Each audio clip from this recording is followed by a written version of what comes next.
T20 world cup 2026 अब अपने निर्णायक पड़ाव पर है। ग्रुप स्टेज में भारत ने अमेरिका, नामीबिया, पाकिस्तान और नीदरलैंड्स को धूल चटाकर अजय रहते हुए सुपर 8 में जगह बनाई है। 2.500 के शानदार नेट रन रेट के साथ अस्तूरिया ब्रिगेड ग्रुप ए के टॉप पर रही, लेकिन क्या ये जीत वाकई उतनी बेदाग है? नमस्कार, मैं हूं सिरांधा और आप देख रहे हैं दी खेल मंत्रा।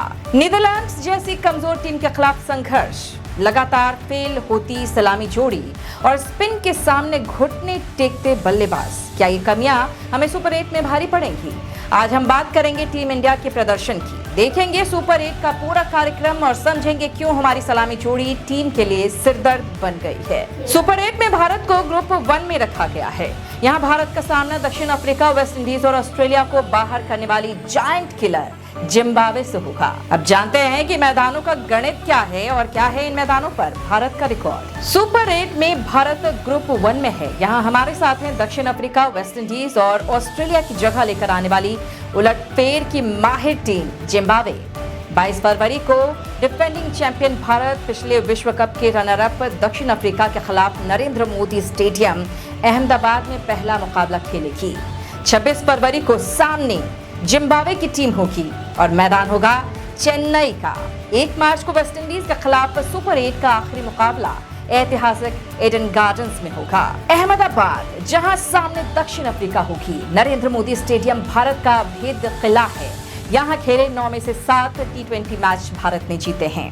पिच सपाट है और पहली पारी का औसत 183 रन है। हालांकि रात के मैच में ओस बड़ा फैक्टर होगी, जिससे गेंदबाजों को गेंद ग्रिप करने में दिक्कत आएगी। यहाँ भारत ने साउथ अफ्रीका के खिलाफ एक मैच खेला है और उसमें 231 रन ठोक दिए थे। 2021 से भारत यहाँ नहीं हारा है। दोनों देशों के बीच 35 मुकाबले हुए हैं, जिनमें 2024 विश्व कप फाइनल के साथ भारत ने 21 मुकाबले यहाँ पर जीते हैं। उसके बाद बारी आती है चेन्नई की, जहाँ सामने जिम्बाब्वे हो। यहाँ की मिट्टी स्पिनर्स की मददगार है। भारत का रिकॉर्ड यहाँ भी ठीक है, 3 मैच में 2 जीत। हालांकि जिम्बाब्वे के सिकंदर रजा जैसे मिस्ट्री स्पिनर्स के खिलाफ यहाँ कड़ी परीक्षा होगी। अब तक खेले गए 13 मैच में भारत ने जिम्बाब्वे को 10 बार हराया है। और अब बारी आती है कोलकाता की, जहां पर सामने होगी वेस्ट इंडीज की टीम। ईडन गार्डन्स का मैदान भी भारत के लिए जीत की गाथा लिखता है। भारत ने 8 में से 7 T20 मैच यहां पर जीते हैं, लेकिन वेस्ट इंडीज की पावर हिटिंग और यहां की छोटी बाउंड्री भारतीय गेंदबाजों के लिए चुनौती होगी। 30 मैचों में भारत ने वेस्ट इंडीज को 19 बार यहां पर हराया है। अब बात उस समस्या की जो टीम इंडिया की सबसे कमजोर कड़ी साबित हो रही है, भारत की सलामी जोड़ी। दुनिया के नंबर 1 T20 बल्लेबाज अभिषेक शर्मा इस वर्ल्ड कप में अब तक अपना खाता भी नहीं खोल पाए हैं। अमेरिका, पाकिस्तान और नीदरलैंड्स के खिलाफ वे लगातार 3 बार डक पर आउट हुए हैं। एक्सपर्ट्स का मानना है कि वे हर गेंद पर बाउंड्री मारने की कोशिश में अपना विकेट फेंक रहे हैं। वर्ल्ड कप जैसे बड़े टूर्नामेंट में अगर शुरुआती 6 ओवरों में रन नहीं बनते तो दबाव मिडिल ऑर्डर पर आ जाता है। अभिषेक शर्मा और संजू सैमसन की जोड़ी के बाद अब अभिषेक ईशान की जोड़ी भी फिलहाल उम्मीदों पर खड़ी नहीं उतर पाई है। सवाल उठने लगे हैं कि क्या सुपर 8 में भारत की सलामी जोड़ी फिर बदलेगी या अभिषेक शर्मा अपनी फॉर्म हासिल कर पाएंगे, क्योंकि बड़े मौकों पर उनकी तूफानी शुरुआत की सख्त जरूरत होगी। पिछले कुछ मुकाबलों से देखें तो भारत की सलामी जोड़ी टीम को तेज और बड़ी शुरुआत देने में नाकाम रही है। अभिषेक और संजू की जोड़ी ने 2025 में 6 मैचों में केवल 168 रन जोड़े हैं।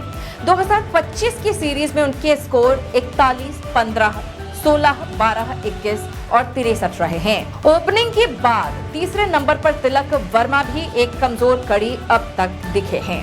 ऑपरेशन से पहले वो एंकर की भूमिका निभा रहे थे और तेज गति से रन भी बना रहे थे, लेकिन वापसी के बाद से उनकी पारी लड़खड़ा गई है। लीग स्टेज के 4 मैचों में तिलक ने 26.50 की औसत से 106 रन बनाए हैं, लेकिन उनका स्ट्राइक रेट मात्र 120.45 रहा है, जो उनके T20 करियर की तुलना में काफी कम है।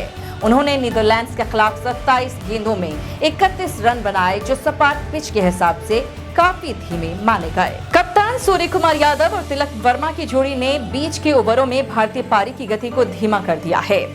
नामीबिया के खिलाफ इस जोड़ी ने 18 गेंदों में केवल 16 रन जोड़े, जबकि पाकिस्तान के खिलाफ 34 गेंदों में केवल 38 run. Batting coach Sitanshu Kotak ने हालांकि उनका बचाव करते हुए कहा है कि तिलक ने टीम की रणनीति के अनुसार ही बल्लेबाजी की है, लेकिन सुपर 8 के बड़े मुकाबलों में उनकी धीमी बल्लेबाजी भारत के लिए जोखिम भरी साबित हो सकती है। भारत की एक और बड़ी कमजोरी है ऑफ स्पिन के खिलाफ संघर्ष। ग्रुप स्टेज में भारत ने सबसे ज्यादा ऑफ स्पिन का सामना किया है और हमारा स्कोरिंग रेट केवल 6.23 का रहा है, जो केवल नेपाल और ओमान से बेहतर है। हमारी टॉप 8 में 6 बल्लेबाज बाएं हाथ के हैं। विपक्षी टीमें इसी का फायदा उठाकर ऑफ स्पिनर्स से अटैक करवा रही हैं। तिलक वर्मा ने ऑफ स्पिन की 31 गेंदों पर केवल 26 रन बनाए हैं। क्या इसे देखते हुए भी संजू सैमसन को तिलक वर्मा की जगह लाया जा सकता है? फील्डिंग और डेथ बॉलिंग। नीदरलैंड्स के खिलाफ मैच में हमने खराब फील्डिंग देखी। रिंकू और सूर्या की टक्कर ने कैच टपकाया। साथ ही आखिरी 4 ओवरों में 51 रन लुटाना ये बताता है कि जसप्रीत बुमराह के साथ एक भरोसेमंद डेथ बॉलर की कमी अब भी खल रही है। सुपर 8 की राह कांटों भरी है। कप्तान सूर्य कुमार यादव का कहना है कि हमने लगभग सारे बॉक्स टिक कर लिए हैं, लेकिन हकीकत में ओपनिंग और मिडिल ओवर्स की बल्लेबाजी में बड़े बदलाव की जरूरत है। अगर भारत को सेमीफाइनल, जो कि 4 या 5 मार्च को होगा, और फिर अहमदाबाद में होने वाले फाइनल, जो कि 8 मार्च को संभावित है, वहां तक पहुंचना है, तो इन गलतियों को सुधारने के लिए उनके पास समय बहुत कम है।